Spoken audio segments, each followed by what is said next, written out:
Yeah.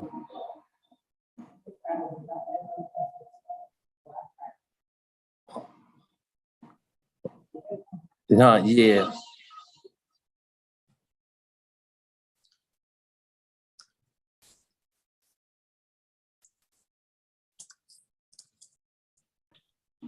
All right. Good evening, everyone. Yeah. Do you all hear echo? Yes, Just a little bit. Okay.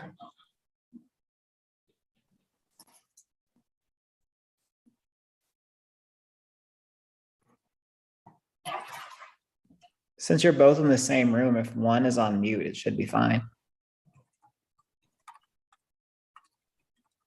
What did you say, Terrence? I'm sorry.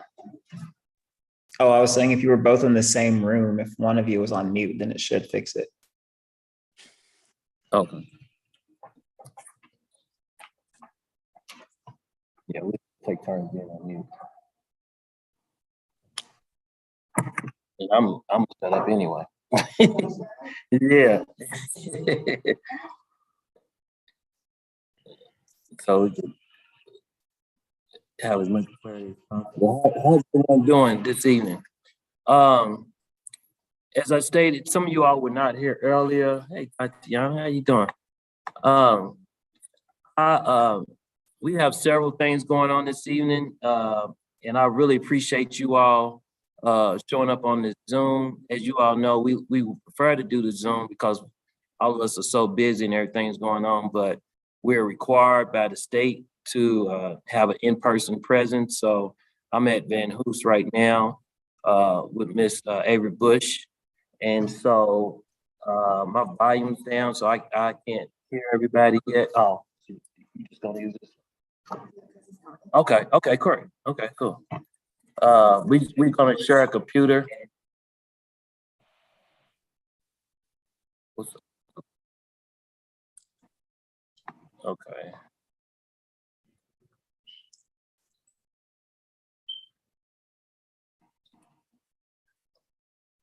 I'm sorry, it's the YouTube.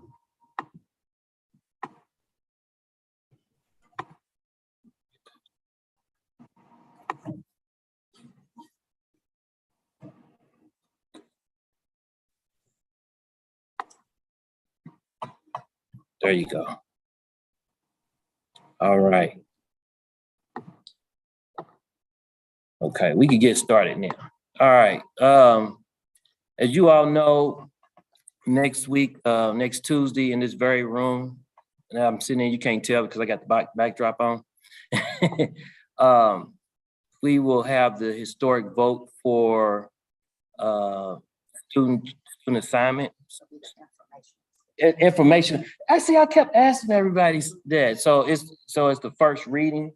Okay, so we'll have the first reading on the 24th, and then we'll come back 2 weeks later and have the we'll have the actual vote. So that's great. That gives us more time.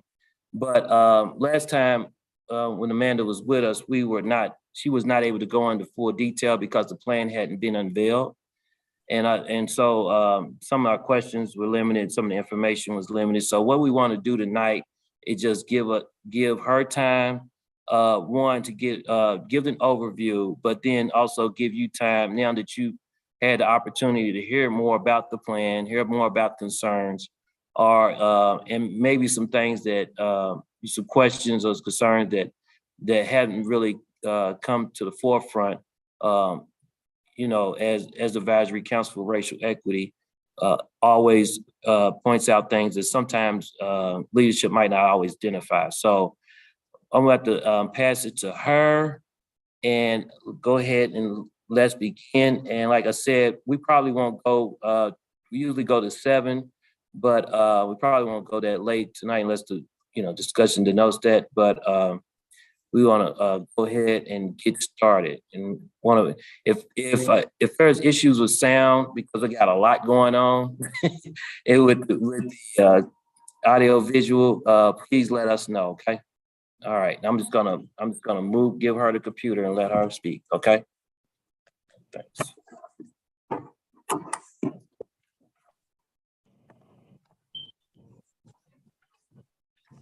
Hello, you all. How are you all doing this evening? Oh, everybody's muted. Okay, can everyone hear me okay? Okay. All right, so I'm glad to be back with you all again. I'm Amanda Averett Bush. I'm the Executive Administrator of School Choice. And as Delquan mentioned, we will have our first reading of our student assignment recommendations next Tuesday on the 24th. And so just to kind of give very high level overview of what's going to be incorporated into one package, it's going to be a first read on the 24th. I will say that during this process and review of this plan from the Student Assignment Advisory Review Committee and our community forums, and receiving feedback from the community, we have had several adjustments in the plan. And I just want everyone here to understand and know that this is the first time anything like this has ever occurred in our district.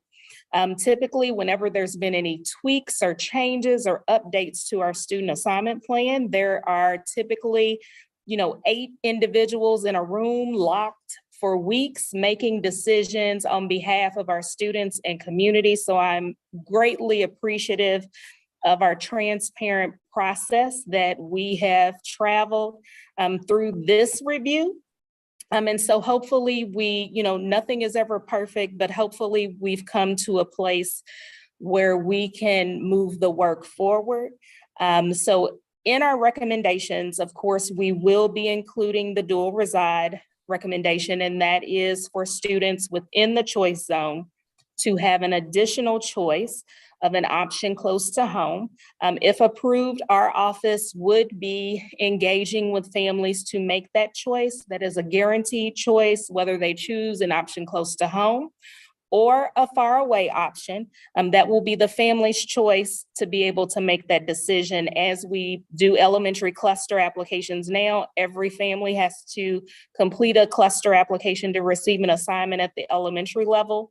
So we will ensure that students that are transitioning for 6th and 9th grade are able to make that decision as well, if this is approved, for their dual resides options. Of course, another component of this plan is also better aligning our feeder patterns. And we've heard a lot about this right now.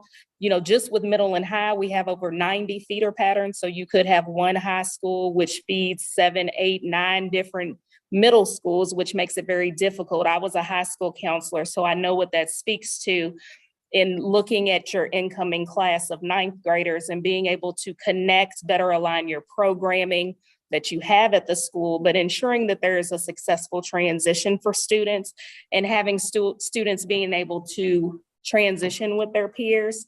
And so that is in the recommendation to better align our feeder patterns throughout the district. So that's not only in the choice zone, but also in the suburban areas. One of the things that, sometimes people will say, and I know Delquan said this a lot, academics does not lie within the student assignment or school choice office, but we do have a school choice zone support plan that is wrapped into the student assignment package. And I have said, although that does not lie within our office, if this is something that gets what we need for our students that need us the most, then I am okay with having it attached, because this is something that is going to be a game changer for our students. Now, I will say with the support plan, because that does not lie in school choice, we will be working with other departments in the district to ensure, and the community to ensure, that it's implemented with fidelity. But I will tell you, a big push for me was making sure that we had someone that's identified as a program manager, that if this passes, is hired in the very near future. We're not waiting to identify that person in 23, 24 when this plan would be implemented if approved. But that over this next year, we will continue to strengthen the support plan to ensure that students have what they need moving forward.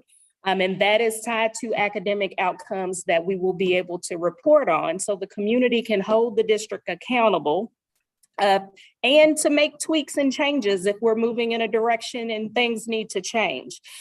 So this is a great opportunity for the community to go along this journey with us. So I'm hoping we will have a community accountability team. So when that team is comprised, that those will be individuals that will assist in holding the district accountable for doing what we said we're going to do. So I want to make sure that everyone knows that that is a huge component of our success, is being able to work together to ensure we have what we need. And then lastly is the magnet strategy. And at the time that I talked to you all, we were planning to take district level staff to our Magnet Schools of America conference, and we were able to take, chiefs and EAs and assistant soups with us, because it is not something with our magnet strategy that's just coming from our office. Magnet Schools of America came in 2014 and did an audit. And I felt like if we are going to be in a place to where we implement magnets correctly, then district leaders need to know how other districts are implementing magnets, and their eyes were open. And so our recommendations that we have, although when I speak about them in presentations, they seem extensive, and it's probably not inclusive of all the work we still need to do. Oh, I'm sorry. But I am excited that we're going to be able to travel that journey, and we'll be utilizing Magnet Schools of America to provide professional development and coaching and guidance to us to ensure that we get our magnets aligned with best practice. So that is very high level, what's going to be incorporated in the first read next week. I know that you all have seen the almost 400-page document. The community said they wanted to see everything laid out. So although it's a massive document, we're being very transparent about how we're moving forward. And I know it can be overwhelming, but I'd rather have it written down. So again, we have that level of accountability. There are outcome measures in there. And I do want everybody to know, once this is approved, of course, that's when the real work starts. But when the program manager is in place, a lot of those pieces will become, it may look different than just being in a proposal, but that person will be overseeing the implementation and outcomes and making sure they're a liaison between the schools and the community and central office staff to ensure that there are no barriers in place for schools. I think the schools in the choice zone have an opportunity to be great. They need the resources and support to be able to be successful. And so the support plan is an opportunity for the schools to be able to have that access. But I envision that growing to look even different than it does in the 400-page document. We have a lot of room for growth. But again, I look at it as an opportunity for our students. And so that's very high level on where we are right now. And so we're hoping that after the first read, we'll be taking the recommendations for a vote within the next couple of weeks after that. But I'm really here if you all have any questions. We have been very responsive to the community when things have come up, and there are things that we need to look at. So, we're not at the finish line yet. So if you all have any questions or anything that needs to be clarified, any concerns that you have, I'm here to listen to make sure that we get this right, because we can't fail. That would mean our students would fail, and that's not something that I want to happen at all. This is going to be a heavy lift. This is going to be a mindset shift for us, for some in our community with how we've done work in the past. But I am excited about the opportunity of where we can go with the recommendations that we have. So, I'd like to open it up to you all if you all have any questions or concerns, or again, anything that I could clarify. This is Kendall Boyd. Sorry, I don't have my video on. You're fine. I guess the first question I have is, do we have any preliminary data that's going to show what the racial makeup of the schools are going to be if this plan gets implemented? Because there's a significant fear of regression in the community. And I know, that 2022 looks a lot different than 1972 Louisville, but those concerns are still very valid. And then how does this also coincide with the racial equity action plan that was passed a few years ago? Are there any conflicts with what was proposed in that plan as what's being proposed here? Thanks. No, no problem. And great questions. I will say the utilization charts for elementary, middle, and high have been made public. They are currently in our proposal document. I don't have them sitting here in front of me. I'm sorry, but if I need to get those to you, I can get your information from Delquan and send that to you, or we can forward the document to you, but it is by level. Now, we will say, you know, this is based on parent choice, and of course, they won't be making that selection until the fall. So it's based on 75% of elementary choosing an option close to home, and 50% of our middle and high school. And I will tell you, high school could be a little less than that from our survey data a couple of years ago. But of course, we made that preliminary data based on those factors, but that is there.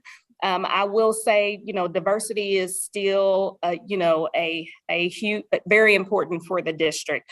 But I will say in the past, of course, and I know Dr. Polio has spoke of this, that the burden has only been on families in West Louisville. So as a family that lives in the choice zone, they still want to attend PRP or Eastern or Ballard. That option is still there for them. And we want that to very much be their option. But I do want to say, I also do believe in Black excellence. I couldn't sit here as a woman of color or a mother of 3 Black children and not say that I don't believe in our students, and if our students are together that they can't learn. But I do say, or can't be excellent. I do say we do or may need additional resources, support, curriculum that directly speaks to us so that we can achieve excellence. And so diversity is definitely still important, and strengthening our magnets in the choice zone will assist with that as well, because they've been in the choice zone, but our students that live in the community close to those magnets historically may not have had as much access. So that is also where you will be able to increase diversity and integration in our schools as well. And then your second question was, we've definitely been along the journey with racial equity. We definitely have indicators within the plan as well. So I will say that's how we've guided all of our work. We complete the REAP process. I don't want to say more than anyone else, but I will tell you that we complete those and then we take action. So those aren't just a compliance document for our department. We really utilize that document to inform our work.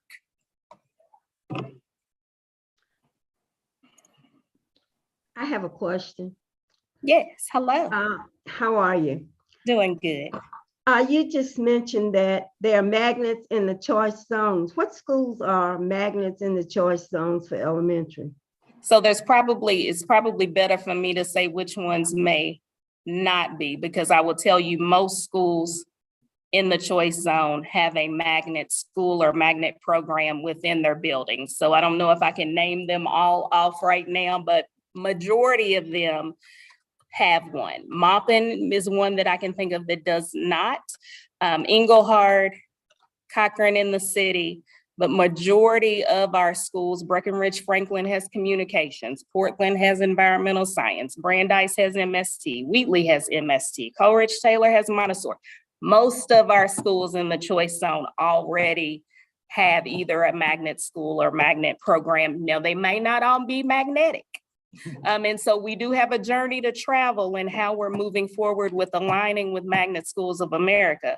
But most of them right now in title or implementing the theme have some sort of program within their school. I'm kind of concerned. Confused rather. I thought the magnet programs will be wall to wall, told school.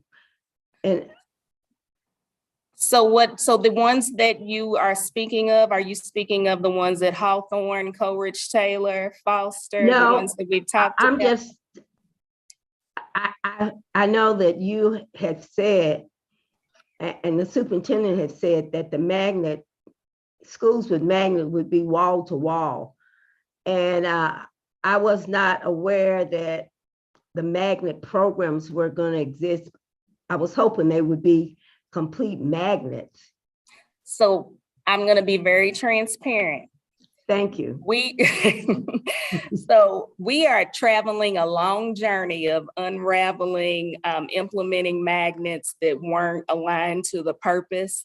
So best practice is whole school, but best practice doesn't mean whole school without reside.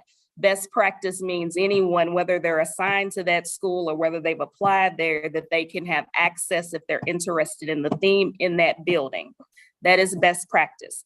We currently are not in any position because we're not aligned at all, and our purpose was built on white flight and maintaining market share. That's just keeping families from going to private school back in the day in '84.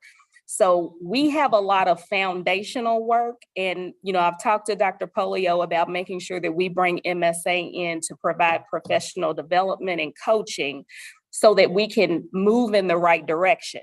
But we are not there yet, and we have a road to travel. So we can't make a blanket statement about all schools being anything because we have a lot of foundational work to do. Now, where we are in the future, we'll be in a better place. But we're going to utilize those that know how to do magnets correctly. So it's not going to be just JCPS saying X, Y, and Z about our magnet schools. Magnet Schools of America will be our partners in working with schools and central office to be in a better place. I have one other question, and I will Yes. leave you alone.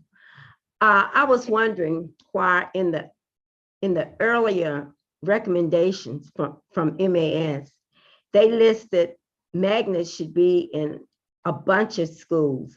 In fact, it was all the elementary schools. And I was just wondering why Jefferson County, Dr. Polio, or your office did not implement the recommendations that they had given. So I will say, That's when the they question, did they change? So they came in 2014, and so we're Right. in 2022.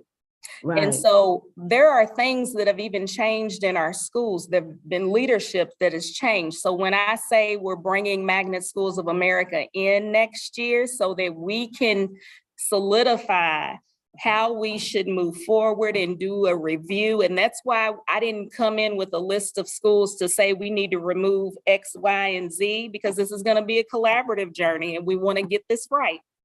And so that is how we're moving forward. That was almost how many years ago? 8 years ago when they came in.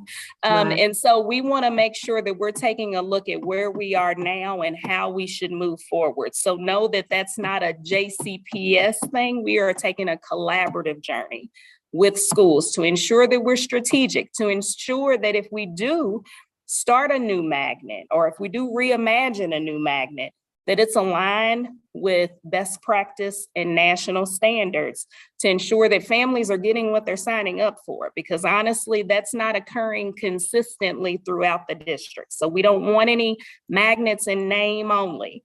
And magnets really speak to student outcomes as well. So we want to make sure that it's making an impact, on a positive impact on the students that our magnet schools are serving across the board. So we want to make sure we get this right. I hope you do too. I'm hoping that when you make another magnet, it will be in one of the 11 schools. Magnets should be in the choice zone. So that is where they will be. Yes. Thank you. You're welcome. Delquan, I don't know if you saw the question in the chat from Terrence, but to kind of follow up with what Terrence said as well, do we have anybody that's in the community that's advocating and helping us market, what the potential outcomes that we want to see come from this? Because we've got to be able to communicate that to not only community partners, but to parents and beneficiaries also of this plan. So I will say on our end, and I'll let Delquan speak as well.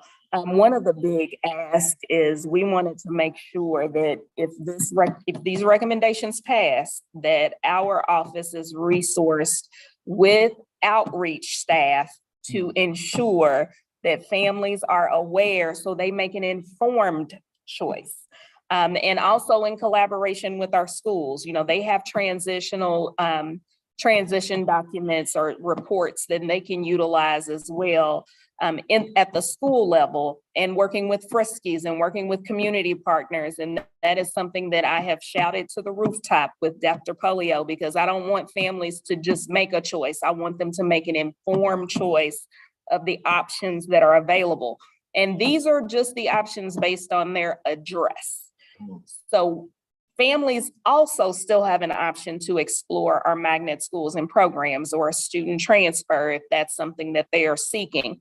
And our system does have a lot of choice. Families enjoy choice, but I know it can be complex. But that was a big ask from me, because I want to make sure that when families make this choice, that again, it's an informed choice for families. And working with community partners will be a huge part of that, because it will take us all to ensure that families receive the information that they need. Will there be direct outreach? And what I mean by that is, let's say you have such and such address, you get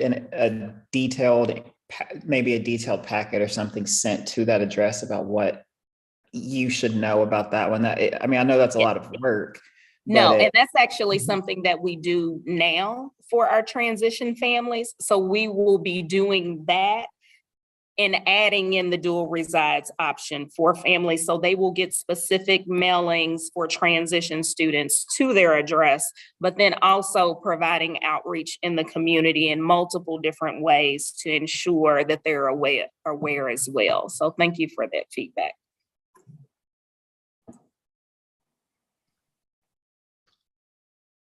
I have one other question or concern.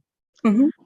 My concern is that I don't think the majority of the parents even know what's in the plan, because I've been to several of the forums on the student assignment plan, and I have not noticed too many parents there. So my question is, do you all have any kind of data that says how many parents you all have reached to talk about the plan? Because I don't believe they really understand the plan, because the plan it's in some instances hard to digest, because it lacks a lot of detail. And I'm just concerned about parents making choices, but they don't really know what they're getting into. Right. No, I appreciate that. And so what I was just speaking of from the previous question was outreach for implementation. But yes, there is data that Dr. Dossett has received from our online survey, but I'm going to be, again, completely transparent. So I am one that does not fill out surveys. It doesn't mean that I'm not informed, but I just don't do them. Maybe that's bad on my part. But I will say families know the student assignment office as well, and we interact with families answering questions or concerns that they have with the plan. I also made sure, because I wanted to make sure that all families in the choice zone had our information that we've developed. So the one pager was mailed out to over 7,000 families in the choice zone to ensure that it was in their hand, because not all families engage in technology. So I wanted to make sure that we took that extra step as well. And so in some families, life is going on, and they may be thinking, well, my child's in the 3rd grade, this is not going to impact them just yet. I think it's on, not just on us, but taking the feedback that we've received from the survey. The plan is very detailed. It's almost overwhelming. But again, we wanted to make sure that we had everything listed, because we know that there is lack of trust with the community. And so you want to have that. Just so they do know, those that want to read that document, it's there. It's there in a PowerPoint, it's there in video, it's translated for families. So I think we have put forth a good effort to ensure that it is out in the community. And this hasn't been the first round. I went out in the pandemic without a vaccine. and was involved in community outreach then before we added elementary into the plan. So this has been a journey of outreach as well, that's been going on since probably 2020. And so I just encourage, if you do have families that don't seem aware, that as a community member and partner, that you are sharing the information with families so that you can connect them with our office if they want to speak with someone. But the real work too is going to go in with implementation. And I am dedicated to ensuring that, again, families have that information so they can make an informed decision. Is this what you sent out? The one pager, yes. Yeah, okay. Thank you. I can say that you have done an excellent job of explaining it. Not that I agree with everything, but you worked really hard on it. And I'm hoping that it will work out. I am concerned about the diversity and the, can you hear me? Yes. And the implementation of the program. No, that's completely received. I'm pushing for you. Thank you. So I'm going to try this again. I'm on the road, so just pray for my internet. So earlier when you first started, and I apologize if I missed this because I did go out for a minute. You talked about there were some things that had changed as a result of the feedback that you had gotten from different forums, and maybe even a survey. And I would just like to know if you can give us a couple of examples, because I think that's important when we hear the narrative that we know we're going to hear, that you all didn't listen to feedback and all of that was a waste of time. So it would be good. Uh-oh. Uh-oh, you cut out, but Yeah, I think you got the. I think I got it. I think. And so I'm going to try to go back in my, is she still talking? I'm still here. I'm Okay, here. okay, you were cutting out, so I just wanted to make sure. Okay, so I think I got it. And so I'm gonna try to go through a couple of things that have been changed based on feedback.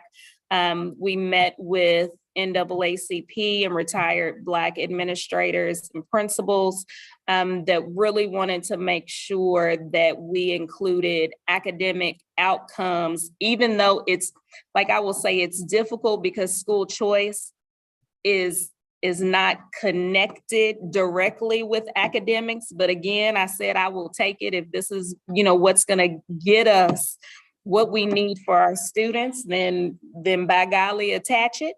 So we listened to that feedback to be able to connect academic outcomes in the support plan, to be able to measure those. Now, I will say we have to be very careful, when we're coming up with 15 different indicators that schools are working with. We want to make sure that they're realistic, but we definitely heard that that was something that needed to be added. And so that was recently added. Also, from the community, they wanted to look at feeder patterns and being able, even though we had cleaned them up drastically, we were able to remove the feeder patterns to get more of those that were out of the red, and those were under 10%.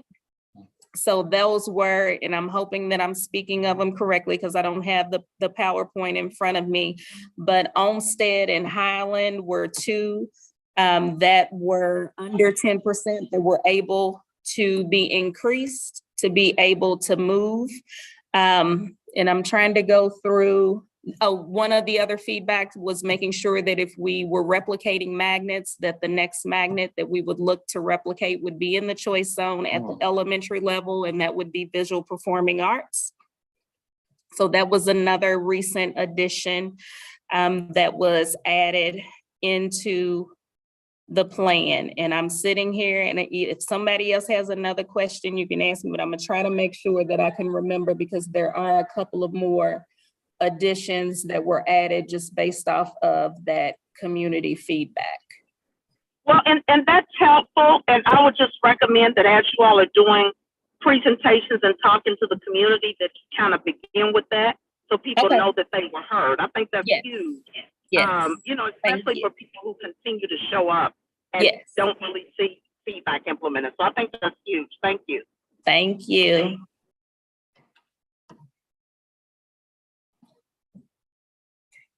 Any more questions? Okay. Any more questions, council members? Yes. Can my kids start back over? I'm not ready for college. Look, I know. Look, my youngest just finished her freshman year, and it's different. Oh,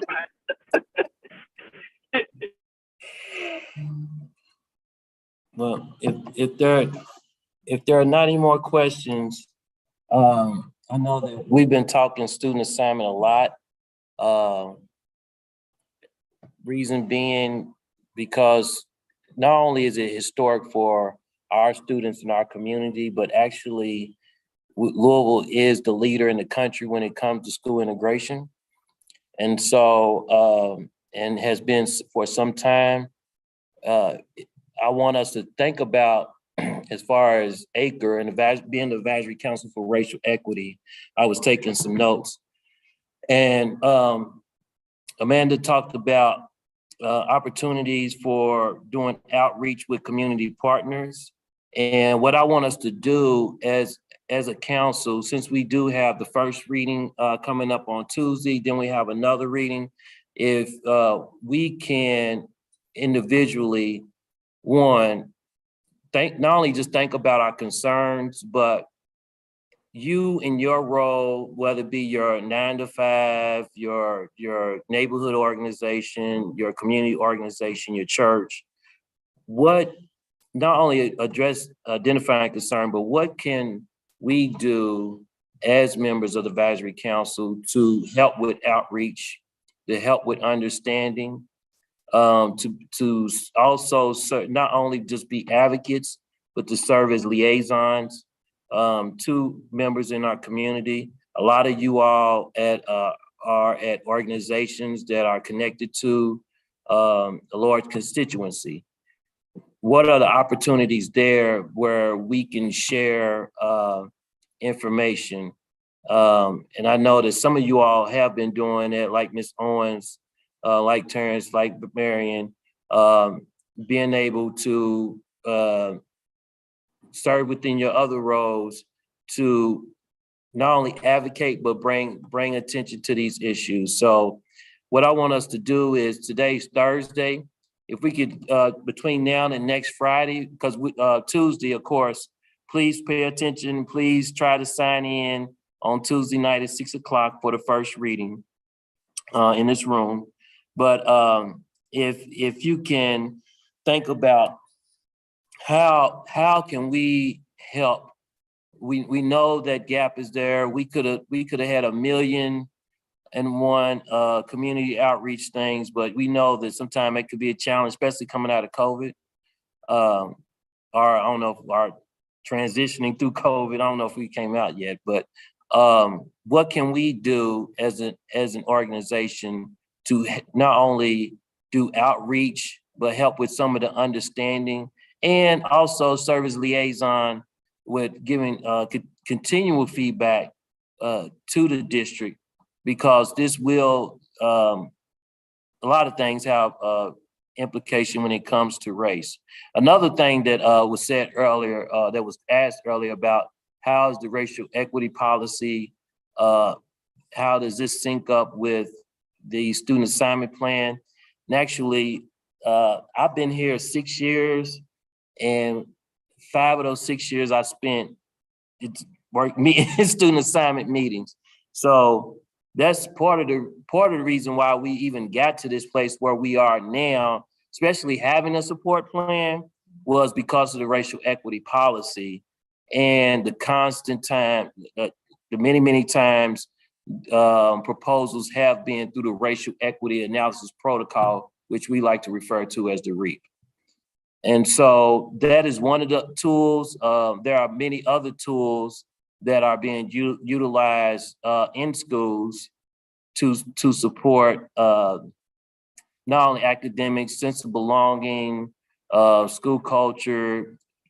There's something called an empty document that principals are to utilize to, that's just another example of how they have to report up on how they're implementing the racial equity policy practices. So there, while we are not where we want to be, I'm seeing it day in and day out how tools and strategies from the racial equity policy are starting to recalibrate the system. We know the system wasn't set up for us to be successful, but the policy we're hoping can bring some antidote to those challenges. So I said all that to say that this thing is human made, so it's not going to be perfect.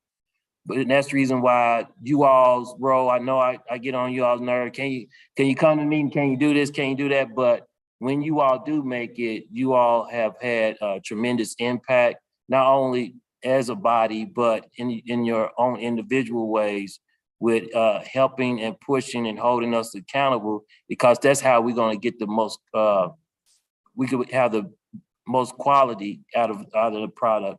That, and we still going to, like Amanda said, we still going to need work. So if you all could do that by next Friday, just think of one or two things that you and your role in the community, what you can do to, because we can pick this thing apart all day. But we know that it's one thing to identify the issues, it's another thing to be part of the solution. And our students really need solutions. That's what they need.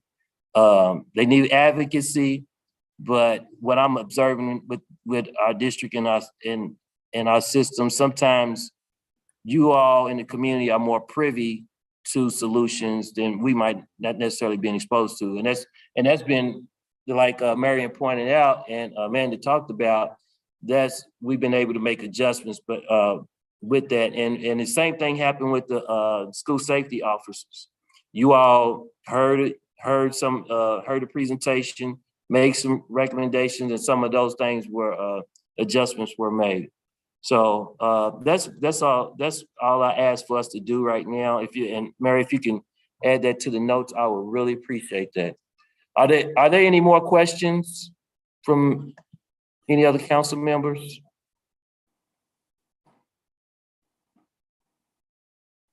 Okay, if all hearts and minds are settled, we're gonna go ahead and give you some time back tonight. Thank you, Terrence, appreciate it. All right, well, we appreciate you all, and we're gonna go ahead and sign off, and please remember Tuesday and Friday. Tuesday is the board meeting. Friday is, I would like for you all to send me an email with some potential solutions on how we can help with outreach and help our students and families with understanding of the plan. All right. Thank you all. Thank you. You all have a good evening. Oh, and let me say Thank this. Let me say this too, real quick. Amanda doesn't. It's not about her when it comes to this, but y'all, I can't thank God enough that we have her in leadership, because what she do. She puts a smile on her face, and she is real nice. But her leadership is not easy. Her role is not easy, and a lot of people don't even know during this time period she's held down like 3 roles and with all wrapped in with her one role. And that's the reason why I'm asking us to bring about some solutions so that we can support her leadership and her approach, because she recognizes it's really about being transparent, and then that's how we build the trust with community, and that's how we move forward better together. So we want to definitely continue to support her, because we need her in that role, because she gets it, and she's gonna push for the things that we care about, which is what is best for students, not what's best for us, but what's best for students. This work is hard. So, Right. Delquan, can I jump in and just co-sign on Yes. that? Yes. I think you all shared before, I was on the Student Assignment Review Committee. It seemed like for Yes. 10 years, It and I was. wanted to quit. I wanted to quit every other meeting, but it was, Amanda, you played a huge role in terms of me sticking in there. Because I think every meeting, I said, take my name off this plan. Right, look, But look, just, I would see you fight and advocate and stick with it, and we come back the next week, and a little bit would change. So I personally appreciate you as well. thank you so much. It has been a journey traveled for us that have been on this for a while, but I keep saying, and I might, echo what you're saying sometimes. But I said, this is bigger than me. This is not a role that I asked for nor wanted, but I know it's not about me. It's about our students. It's about my grandkids I have not met yet. And so I want the best for them and our community. So I'll just keep on pushing. Thank you. Thank you, Marion. Thank you all. Keep up the great work. Appreciate you all. Y'all have a nice evening, okay?